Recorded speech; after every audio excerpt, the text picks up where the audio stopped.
Hi viewers, welcome to our channel Bharat maths material. ఈరోజు మనం చూస్తున్న టాపిక్ వచ్చేసి వైశాల్యాలు ఘనపరిమాణాలు. వైశాల్య ఘనపరిమాణాలు in the sense areas and volumes mensuration topic కింద వస్తాయండి. వీటిని మనం ఫార్ములాస్ నేర్చుకోవడంలో చాలామంది కూడా ఇబ్బంది పడుతూ ఉంటారు. ఆ ఫార్ములాస్ని నేర్చుకోవడం కంటే నేర్చుకున్న తర్వాత గుర్తుపెట్టుకోవడం కూడా చాలా వరకు ఇబ్బంది పడుతూ ఉంటారు. ఫస్ట్ ఆఫ్ ఆల్ మనకి ఈ వైశాల్యాలు ఘనపరిమాణాలు ప్రాక్టీస్ చేస్తున్నంతసేపు మనకి ఫస్ట్ ఆఫ్ ఆల్ వాటి యొక్క షేప్స్ అనేది ఐడియా రావడం గుర్తుపెట్టుకోవాలి. ఫస్ట్ ఆఫ్ ఆల్ మనకి చేయాల్సిన పని ఏంటి అని అంటే వాటి యొక్క షేప్స్ అనేవి ఏ విధంగా ఉంటాయి. సపోజ్ సమ్ చతురస్రం అనగానే దాని యొక్క 4 భుజాలు సమానంగా ఉంటాయని చెప్పేసి అని, ప్రతిదీ కూడా లంబకోణం అని చెప్పేసి అని. దీర్ఘ చతురస్రము రెక్టాంగిల్ అనగానే ఎదుటి భుజాలు అపోజిట్ సైడ్స్ ఆర్ ఈక్వల్ అని చెప్పేసి అని, వాటి యొక్క ఆల్ సైడ్స్ అంటే ఆల్ యాంగిల్స్ ఆర్ 90 degrees అని చెప్పేసి అని అలా ఎలా అయితే గుర్తుపెట్టుకుంటామో ప్రతిదీ కూడా గుర్తుపెట్టుకోవడం అంటే సర్కిల్ అనగానే రేడియస్ అని చెప్పేసి అని ఇలా గుర్తుపెట్టుకుంటాం. ఈ 2D వరకు బాగానే ఉంటుంది. మళ్ళీ 3Dకి వచ్చేసరికి 3Dలో సిలిండర్ అంటాము, స్తూపం అని చెప్పేసి అని తీసుకున్నప్పుడు, కోన్ అని చెప్పేసి అంటాము, శంకువు తీసుకున్నప్పుడు అక్కడ ఫార్ములాస్ని ఏ విధంగా గుర్తుపెట్టుకోవాలో తడబడుతూ ఉంటారు. ఆ ఫార్ములా ఇదేనా మరి వేరేనా అని చెప్పేసి అని తెలుసుకోవడం అంటే గుర్తు రావడంలో చాలా ఇబ్బంది పడడం జరుగుతుంది. సో మనం ఎప్పుడైతే 2D దగ్గర పర్ఫెక్ట్గా నేర్చుకుంటామో 3D అనేది ఆన్సర్స్ అనేది అంటే ఫార్ములాస్ అనేది నేర్చుకోవడం చాలా ఈజీగా అవుతుంది. సో ఫస్ట్ ఆఫ్ ఆల్ మనం ఈ వైశాల్య ఘనపరిమాణ టాపిక్లో 2D ఫార్ములాస్ని ఏ విధంగా గుర్తుపెట్టుకోవాలని నేర్చుకుందాం. ఓకే, ఇందులో ఫస్ట్ టాపిక్ వచ్చేసి చతురస్రం అండి. ఇది చాలా వరకు అందరికీ కూడా సింపుల్ టాపికే కావచ్చు, బట్ ఈ సింపుల్ టాపిక్ దగ్గరే నేర్చుకోవడం స్ట్రాంగ్గా ఉంటే మనకి చతురస్రం నుంచి క్యూబ్ ఘనము దగ్గరకు వచ్చినప్పుడు ఈ ఫార్ములాస్ అనేవి ఇక్కడివే మనకి ఫార్ములాస్ అక్కడ యూజ్ అవుతూ ఉంటాయి. సో చూద్దాం. చతురస్రము దీని యొక్క ఆకారము, దీని యొక్క వైశాల్యాలు అంటే దీని యొక్క ఫార్ములాస్ ఏంటి అని చెప్పేసి నేర్చుకుందాం. మొదటగా చతురస్రం అని తీసుకుంటున్నా. చతురస్రం అంటే ఏంటి? అన్ని భుజాలు కూడా సమానము. అన్ని భుజాలు కూడా సమానము. First condition, all sides are equal and all angles are must and should be 90 degrees. All angles are must and should be perpendicular or 90 degrees. 90 degrees పర్ఫెక్ట్గా ఉండాలి. ఓకే, అండ్ సెకండ్ వన్ ఇంకా మనకి అండ్ నెక్స్ట్ పాయింట్ ఏంటి మనం చూడాల్సింది ఏంటి అని అంటే టూ కార్నర్స్ని జాయిన్ చేస్తూ ఒక సైడ్ అనేది ఏర్పడుతుంది. దీన్ని మనం హైపోటెనస్గా తీసుకుంటాం ఆర్ డయాగ్నల్గా తీసుకుంటాం. డయాగ్నల్గా మనం కన్సిడర్ చేస్తాం.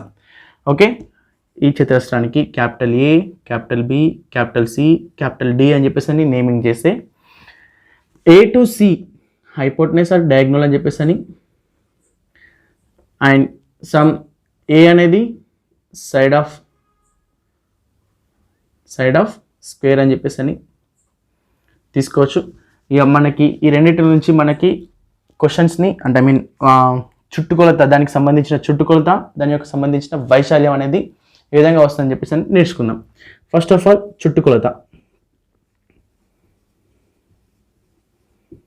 చుట్టుకొలత అంటే పేర్లోనే ఉందండి. చుట్టుకొలత పేరులోనే ఉంది. చుట్టుకొలత అని చెప్పేసి అని, పెరిమీటర్ అని చెప్పేసి అని ఇంగ్లీష్ మీడియం వాళ్ళకి పెరిమీటర్ అని చెప్పేసి అని అంటామండి. పెరిమీటర్ అని చెప్పేసి అని అంటాము. ఇక స్క్వేర్ షేప్లో ఒక ప్లేస్ ఉంది అనుకుంటున్నాను. జనరల్ బయట మనం మాట్లాడుకునే భాషకి వస్తే మనము బయట చూస్తూ ఉంటాం ఇలాంటి షేప్లో ప్లేసెస్ ఉంటాయి. ల్యాండ్ ప్లేస్ కావచ్చు, హౌసింగ్ పర్పస్లో యూజ్ చేసే ప్లేసెస్ కావచ్చు, కమర్షియల్ పర్పస్లో యూజ్ చేసే ప్లేసెస్ కావచ్చు. దాని యొక్క చుట్టూ కొలత ఎంత ఉంది అని అంటే పర్సన్ సపోజ్ దీని చుట్టూ ఎంత ఉంది, దాని చుట్టూ ఫెన్సింగ్ వేయాలి అనుకుంటున్నారు. ఈ ఓనర్ దాని చుట్టూ ఫెన్సింగ్ వేయాలనుకుంటున్నాడు. అంటే అతనికి ఒక ఐడియా రావాలంటే ఫస్ట్ ఆఫ్ ఆల్ అతనికి ఏం కావాలి? ఈ చుట్టూ అనేది ఎంత లెంత్ ఉందో దానికి తెలియాలి. అంటే ఇక్కడ నుంచి ఇక్కడికి ఎంత లెంత్ ఉంది, అండ్ ఇక్కడ నుంచి ఈ పాయింట్ వరకు, and from this point to this point. అంటే అలా టోటల్గా ఆ ఏరియా చుట్టూ అంటే ఆ ప్లేస్ చుట్టూ కూడా లెంత్స్ ఎలా ఉన్నాయని చెప్పేసి అని ఒక ఐడియా కోసం అని చెప్పేసి అని అతను మొత్తం ఏం చేస్తాడు? కౌంట్ చేస్తాడు. ఇది A point, B point, C point, D point, AB plus BC plus and CD plus, అంతే కదా. ఏ టు బి జర్నీ చేస్తే ఏబి డిస్టెన్స్ కవర్ చేస్తాడు, బి టు సి కవర్ చేస్తే బీసీ డిస్టెన్స్ కవర్ చేస్తాడు, and C to D cover చేస్తే CD distance cover చేస్తాడు, and A to D cover చేస్తే AD or DA distance cover చేస్తాడు. ఇక్కడ ఈ చతురస్రం అంటే అన్ని భుజాలు సమానం కదా. అన్ని భుజాలు కూడా సమానం. సో ఇది ఏ యూనిట్సే, ఇది ఏ యూనిట్సే, ఇది ఏ యూనిట్సే, ఇది ఏ యూనిట్సే. ఇది ఏ మీటర్స్ అనుకుంటే ఇది ఏ మీటర్స్ అవుతుంది, ఇది ఏ మీటర్సే, ఇది ఏ మీటర్సే. In case of if centimetres అయితే ఇది సెంటీమీటర్స్ అవుతుంది, ఇది సెంటీమీటర్స్ అవుతుంది, ఇది కూడా సెంటీమీటర్స్ అవుతుంది. సో యూనిట్స్ అని అనుకుంటే 4A's ఉన్నాయి, 4A యూనిట్స్ అని చెప్పేసి అని తీసుకోవచ్చు. దాని చుట్టుకొలత ఏమవుతున్నప్పుడు 4A యూనిట్స్ అని అవుతుంది. చుట్టుకొలత అంటే 4A యూనిట్స్. నెక్స్ట్ వచ్చేసి వైశాల్యం. వైశాల్యం విషయానికి వస్తే అందరికీ గ్రాఫ్స్ ఐడియా ఉంటాయి. గ్రాఫ్ పేపర్ 10th క్లాస్ వరకు కూడా గ్రాఫ్ని యూజ్ చేసే ఉంటారు. గ్రాఫ్లో చాలా వరకు బాక్సెస్ ఉంటాయి. అందులో సమ్ థిక్ లైన్తో ఒక బాక్స్ ఉందనుకోండి, అందులో మనకి ఎన్ని బాక్సెస్ ఉన్నాయని కావాలి అంటే ఈచ్ వన్ బాక్స్ని మనం 1 2 3 అని చెప్పేసి కౌంట్ చేయకుండా స్మార్ట్గా ఏం చేస్తాం, 1 2 3 హారిజంటల్గా ఎన్ని బాక్సెస్ ఉన్నాయి అండ్ వర్టికల్గా ఎన్ని బాక్సెస్ ఉన్నాయని చెప్పి కౌంట్ చేసేసుకొని సమ్ ఇటు 10 ఉంటాయి, ఇటు కూడా 10 ఉంటాయి, 10 × 10 100 బాక్సెస్ ఉంటాయని చెప్పేసి అని అంటాం. అంటే ఒక ఏరియా యొక్క వైశాల్యం తెలుసుకోవాలంటే, అంటే ఈ బాక్స్లో ఎన్ని స్మాల్ బాక్సెస్ ఉన్నాయని చెప్పేసి అని తెలుసుకోవాలంటే మనం ఏం చేస్తున్నాం, సింపుల్గా ఒక డైమెన్షన్ మరియు మరొక డైమెన్షన్, దట్ మీన్స్ హారిజంటల్గా అండ్ వర్టికల్గా ఎన్ని డైమెన్షన్స్ ఉన్నాయి అంటే ఎన్ని యూనిట్స్ ఉన్నాయని చెప్పి తెలుసుకుంటూ వాటిని మల్టిప్లై చేస్తున్నాం. ఇక్కడ కూడా మనకి దీని యొక్క వైశాల్యం కావాలి. ఇక్కడ నుంచి ఇక్కడ వరకు ఎంత డిస్టెన్స్ కవర్ చేస్తుంది, ఏ యూనిట్స్ కవర్ చేస్తుంది, ఏ యూనిట్స్ కవర్ చేసింది, అండ్ ఇది ఏ యూనిట్స్ కవర్ చేసింది. A into A square, units into units, square units అని తీసుకుంటాం. ఏ స్క్వేర్ స్క్వేర్ యూనిట్స్, చదరపు యూనిట్లు అని చెప్పేసి అని తెలుగులో చదరపు యూనిట్లు అని చెప్పేసి అని అంటాం. ఇక మనకి మిగిలింది ఏంటి, కర్ణము తెలుసుకోవాలి. కర్ణము ఇన్ ద సెన్స్ డయాగ్నల్ అని చెప్పేసి అని డీతో ఇండికేట్ చేస్తే, ఇక పైథాగరస్ థీరం అందరికీ తెలిసే ఉంటుంది. పైథాగరస్ థీరం మనకి ఏం ఇండికేట్ చేస్తుంది, మనకి ఇక్కడ ఏబిసి అనే ఒక ట్రయాంగిల్లో కర్ణం ఏంటి, ఏసీ కర్ణం అనేది ఏసీ అవుతుంది, డయాగ్నల్ అనేది ఏసీ అవుతుంది, హైపోటెనస్ అనేది ఏసీ అవుతుంది. అక్కడ ట్రయాంగిల్ దగ్గర హైపోటెనస్ అని అంటాం. హైపోటెనస్ అనేది ఏసీ అవుతుంది. ఏబి అనేది ఏమవుతుంది, సైడ్ అవుతుంది, అండ్ వన్ మోర్ సైడ్ ఏమవుతుంది, బీసీ అవుతుంది. ఫార్ములా ఏంటి, పైథాగరస్ థీరం ప్రకారం hypotenuse square is equals to side square plus side square. AC square ఏమవుతుంది, D square is equals to AB ఏమవుతుంది, A square plus A square. D square is equals to 2a square. స్క్వేర్ని అటు పంపిస్తే ఏమవుతుంది, root of 2a square. దీన్ని మనం solve చేస్తే a into √2 units, d is equals to a into √2 units అని చెప్పేసి అని. ఇక్కడితో మన తెలుసుకున్న డైమెన్షన్స్ ఈ చుట్టుకొలత, వైశాల్యం, కర్ణం తెలుసుకున్నాం కదా. సో వీటి యొక్క ఫార్ములాస్ అన్ని అయిపోయినాయి అనుకోవడం తప్పు అండి. కర్ణము ఇచ్చినప్పుడు వైశాల్యము మరొక రూపంలో రాయాలి అని అంటే ఇక్కడ బేస్ చేస్తున్నా. డి ఈజ్ ఈక్వల్స్ ఏం రాస్తున్నాడు, a ఇంటూ √2 అని రాస్తున్నాడు. a into √2. మనకి a ఈజ్ ఈక్వల్స్ కావాలంటే d/√2 అని రాయొచ్చా. √2 అనేది మల్టిప్లై ఉంది, ఇటు వస్తే ఏమవుతుంది, డివిజిబుల్ అవుతుంది. a is equals to d/√2 అవుతుంది. మనకి వైశాల్యం ఫార్ములా ఏంటి, a స్క్వేర్ కాబట్టి స్క్వేరింగ్ ఆన్ బోత్ సైడ్ చేస్తున్నా. a square is equals to d²/2 అని రాసుకున్నాను, డైరెక్ట్ రాయకుండా. ఇప్పుడు a is equals to d/√2 అంటే a square is equals to d/√2 whole square చేస్తే a square is equals to d²/2. దీన్ని వైశాల్యం d²/2 అని కూడా రాయొచ్చు ఇఫ్ d వాల్యూ ఇచ్చినప్పుడు, d వాల్యూ ఇన్వాల్వ్ అయినప్పుడు.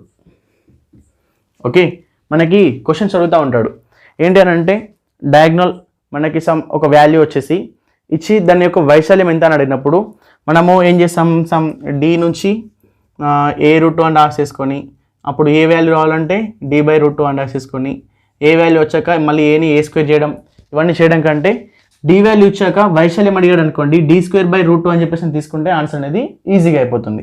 ఇది స్క్వేర్కి సంబంధించిన ఇన్ఫర్మేషన్. అంతేకాకుండా నెక్స్ట్ దీర్ఘచతురస్రంకి కూడా ఏ విధంగా ఉంటుందని చూద్దాం. ఓకే,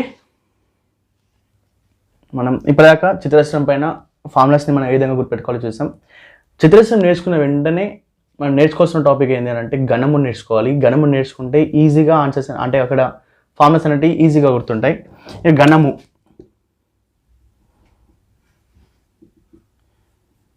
క్యూబ్ అని అంటామండి.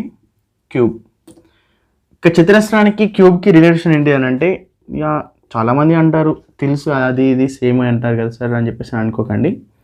కొంచెం కంపేర్ చేస్తే ఇది కంపేర్ చేయడం తెలిస్తే నెక్స్ట్ వచ్చేవి క్యూబాయిడ్ దీర్ఘఘనము అండ్ తర్వాత వచ్చేవి స్తూపము, వాటికి ఇక్కడ బేస్ పాయింట్స్ అని చెప్పేసి అన్నట్టు నేర్చుకోండి. చతురస్రానికి వైశాల్యం ఏరియా వచ్చేసి ఏం చెప్పామండి a² అన్నాము. చుట్టుకొలత 4a అని చెప్పేసి అని తీసుకున్నాము. ఇవి రెండు సరిపోతాయి. ఇక క్యూబ్కి చెక్ చేస్తే cube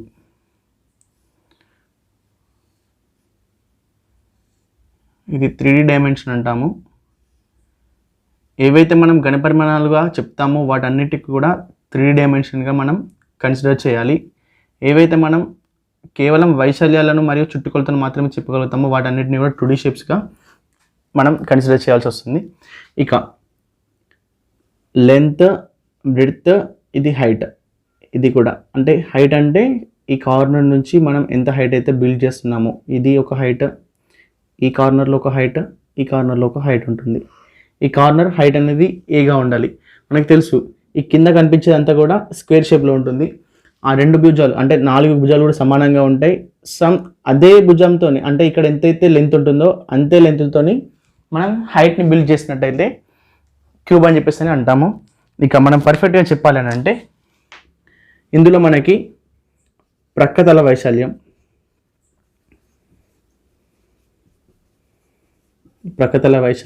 are lateral surface area,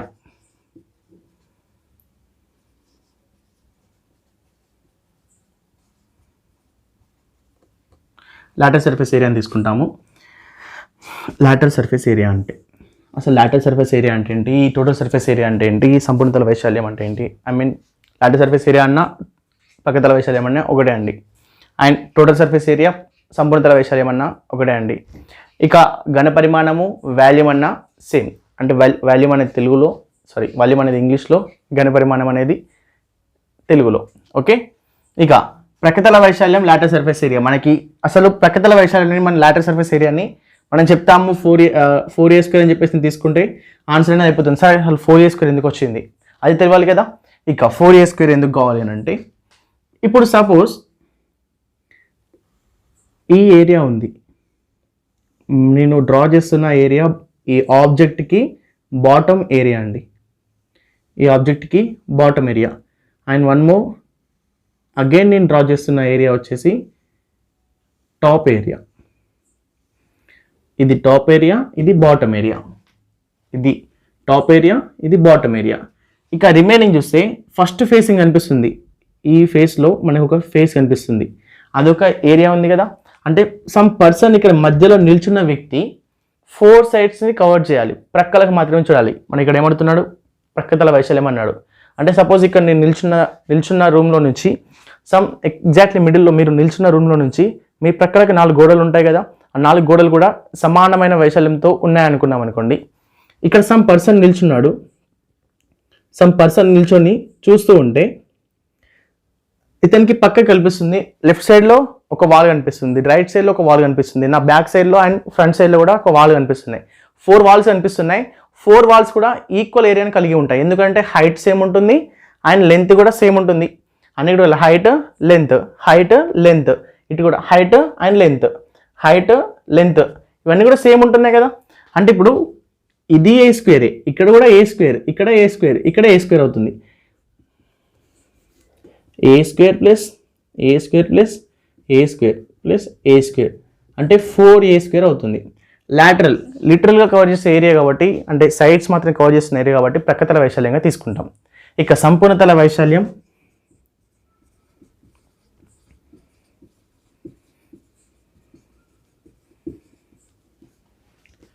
total surface area.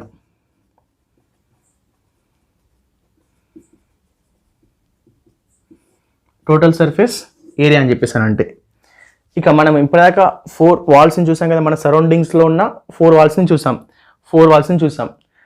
ఇప్పుడు పర్సన్ పైన ఆ ఓవరాల్ టాప్ని అండ్ కింద కూడా చూస్తున్నాడు, అంటే కింద నిల్చున్న ఆ ప్లేస్ని కూడా చూస్తున్నాడు, ల్యాండ్ ఏరియాని కూడా చూస్తున్నాడు. చూస్తే అంటే ఇప్పుడు ఈ 4a స్క్వేర్కి టాప్ ఏరియా ఏంటి ఏ స్క్వేర్ అండ్ బాటమ్ ఏరియా ఏంటి అగైన్ ఏ స్క్వేర్. టోటల్ ఏమవుతుంది 6a స్క్వేర్ అవుతుంది. దీన్ని ఇలా కాకుండా ఇక్కడ ప్రక్కతల వైశాల్యానికి కూడా మరొక విధంగా చెప్పొచ్చు. మనము బిల్డింగ్ని బిల్డ్ చేయాలనంటే ఒక ప్లేస్ని బై చేసిన తర్వాతనే, అంటే ఒక పర్చేస్ చేసిన తర్వాతనే, ఒక ల్యాండ్ని పర్చేస్ చేసిన తర్వాతనే ఒక వాల్స్ని అయినా కానీ వాటికి ఒక బేస్మెంట్స్ అయినా కూడా మనం బిల్డ్ చేస్తాం. ఆ బేస్మెంట్స్ని బిల్డ్ ఎక్కడ చేస్తాం, మన సరౌండింగ్స్లోనే, మన లిమిట్స్లో వరకే లిమిట్ చేస్తాం. ఇప్పుడు ఒక పర్సన్ ఈ ప్లేస్ని కొన్నాడండి, ఈ ల్యాండ్ని పర్చేస్ చేశాడు. ఈ ల్యాండ్ని పర్చేస్ చేసి దీనిపైన వాల్ కడుతున్నాడు. అంటే ఇప్పుడు ఇది స్క్వేర్ షేప్లో ఉన్న ల్యాండ్ అండి. బిల్డింగ్ కన్స్ట్రక్షన్ చేయాలనుకున్నాడు. ఈ ల్యాండ్ని పర్చేస్ చేసిన పర్సన్ బిల్డింగ్ని కన్స్ట్రక్షన్ చేయాలనుకున్నాడు. బిల్డింగ్ని కన్స్ట్రక్షన్ చేయాలి. అది ఎలా కన్స్ట్రక్షన్ చేస్తున్నాడు, ఈ లెంత్ ఎంత ఉంది ఏ, ఈ లెంత్ ఎంత ఉంది ఏ, ఈ లెంత్ ఎంత ఉంది ఏ. అతను బిల్డింగ్ని first of all building construction చేయడం కంటే ముందు ఒక వాల్ని బిల్డ్ చేస్తున్నాడు.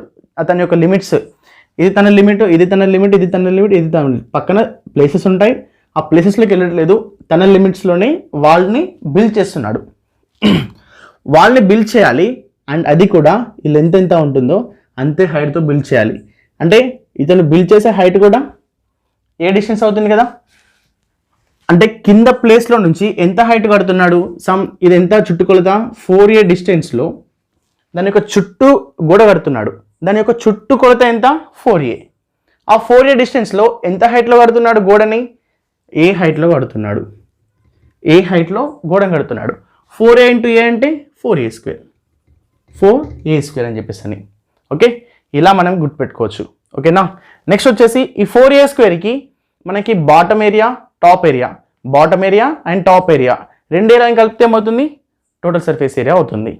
ఓకేనా. ఇక నెక్స్ట్ ఘన పరిమాణం, వాల్యూమ్ అని చెప్పేసి అని అంటాం.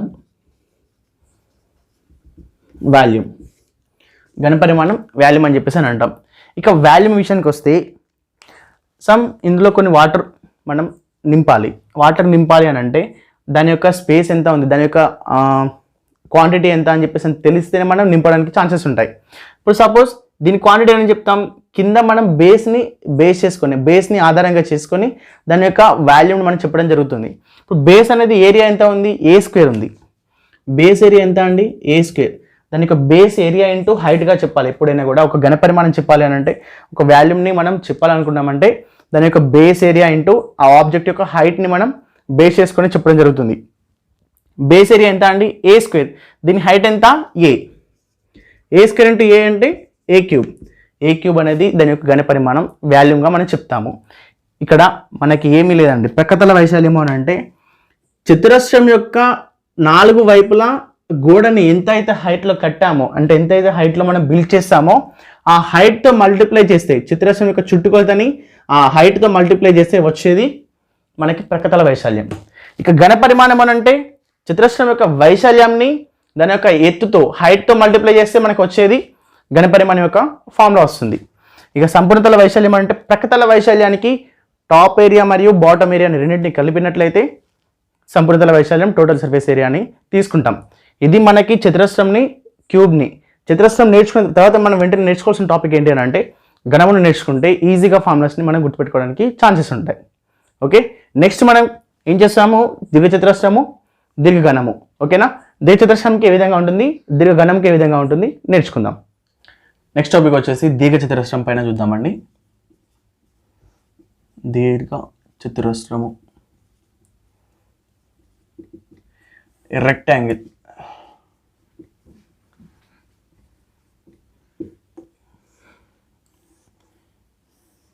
కన్స్ట్రక్షన్ ఏ విధంగా ఉంటుంది? అపోజిట్ సైడ్స్ ఆర్ ఈక్వల్ అని చెప్పేసి అని, opposite side is equal, two opposite sides are equal, opposite sides are equal. And ఈ సపోజ్ బ్రెడ్త్ బి అని చెప్పేసి అని, లెంత్ ఎల్ అని చెప్పేసి అని తీసుకుంటే మనకి ఇక్కడ కూడా కావాల్సినవి చుట్టుకొలత కావాలి, పెరిమీటర్,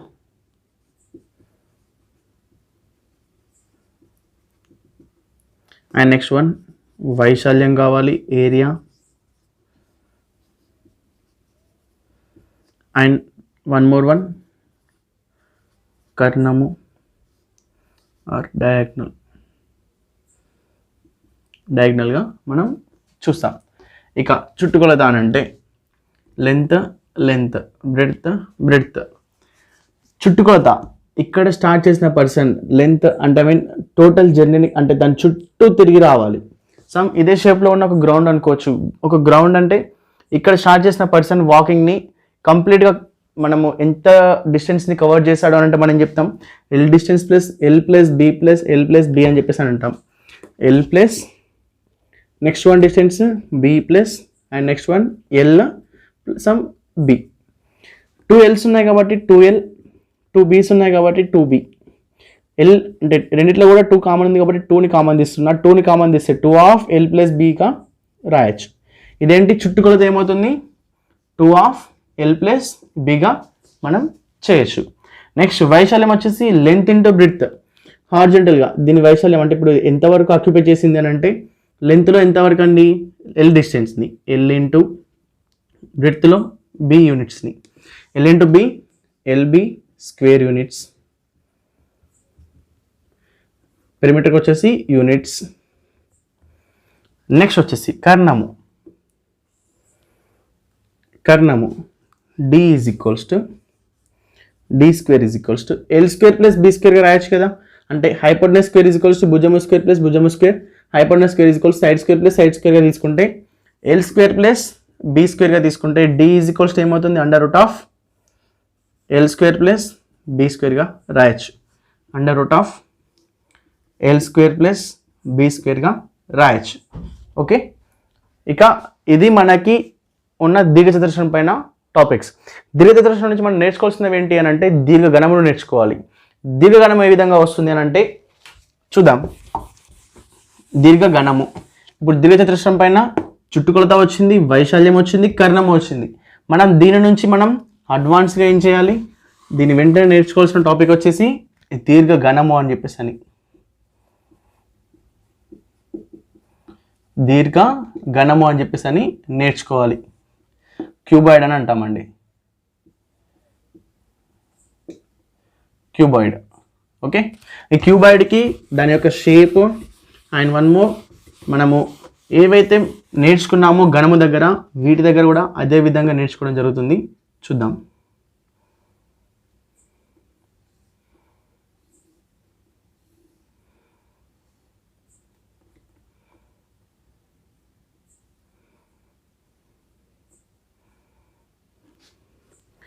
ఇది లెంత్, ఇది ఒక దీర్ఘచతురస్రమే కదా. బేస్ ఏరియాని చూడండి ఒకసారి, ఈ బేస్ ఏరియాని చూడండి. బేస్ ఏరియా చూస్తే ఇది ఒక చతురస్రంగా దీర్ఘచతురస్రంగా కనిపిస్తుంది. ఇది లెంత్, ఈ డిస్టెన్స్ లెంత్గా, అండ్ ఈ డిస్టెన్స్ బి అండ్ ఈ డిస్టెన్స్ హెచ్ హైట్, ఈ డిస్టెన్స్ హైట్గా తీసుకుంటాం. ఇక్కడ మనకు కావాల్సినవి కూడా సేమ్ ప్రక్కతల వైశాల్యం. ఏదైతే మనం క్యూబ్కి ఘనముకి మనం ఏవైతే నేర్చుకున్నామో ఇక్కడ కూడా అదే నేర్చుకోవడం జరుగుతుంది. ప్రక్కతల వైశాల్యం, lateral surface area,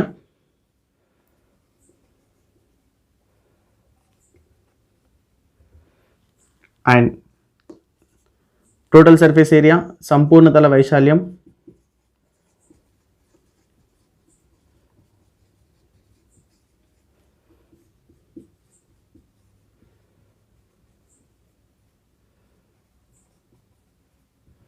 and next one ఘన పరిమాణం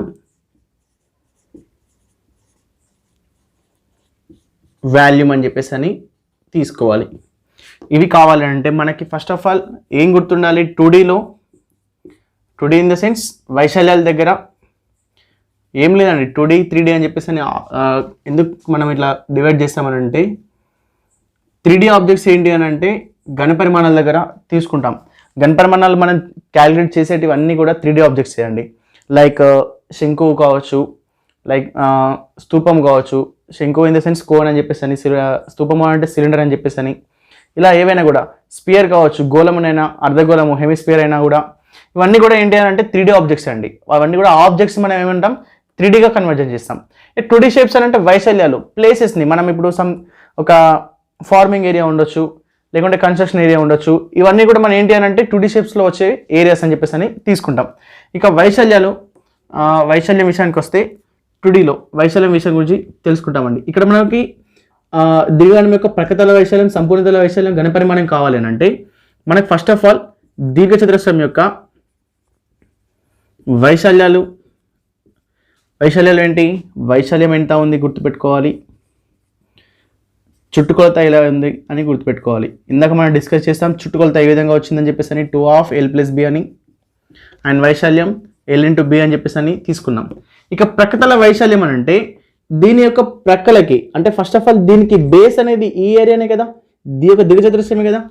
ఈ షేప్ మొత్తానికి కూడా ఏరియా అనేది బేస్ ఏంటండి దీర్ఘచతురస్రము. ఈ దీర్ఘచతురస్రం యొక్క మూలల నుంచి అంటే అన్ని కార్నర్స్ నుంచి, అన్ని ఎడ్జెస్ నుంచి మనకేం చేస్తున్నాడు, సమ్ హైట్ని బిల్డ్ చేస్తున్నాడు. ఈ హైట్ అనేది లేకపోతే, ఈ హైట్ని మనం కన్స్ట్రక్షన్ చేయకపోతే మనకి కనిపించేది ఓన్లీ 2D షేప్ అండి. వెన్ ఎవర్ హైట్ అనేది యాడ్ అయింది అని అంటే మనకి ఆబ్జెక్ట్ అనేది ఈ షేప్ అనేది ఆటోమేటికల్లీ 3Dగా కన్వర్ట్ అవుతుంది. ఇప్పుడు మనకి ప్రక్కతల వైశాల్యం కావాలి అంటే దాని యొక్క చుట్టూ అంటే దీని యొక్క ప్రక్కల నుంచి మనకి ఎంత హైట్ని బిల్డ్ చేశారో తెలుసుకుంటే మనకి ఆన్సర్ అనేది వస్తుంది. 2/L+B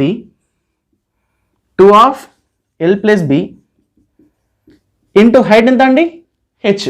అంటే ఇప్పుడు ఏం రాయొచ్చు 2h/L+B అని రాయొచ్చు కదా. 2h/L+Bగా రాస్తున్నాను. ప్రక్కతల వైశాల్యం అంటే 2h/L+Bగా రాస్తున్నాను.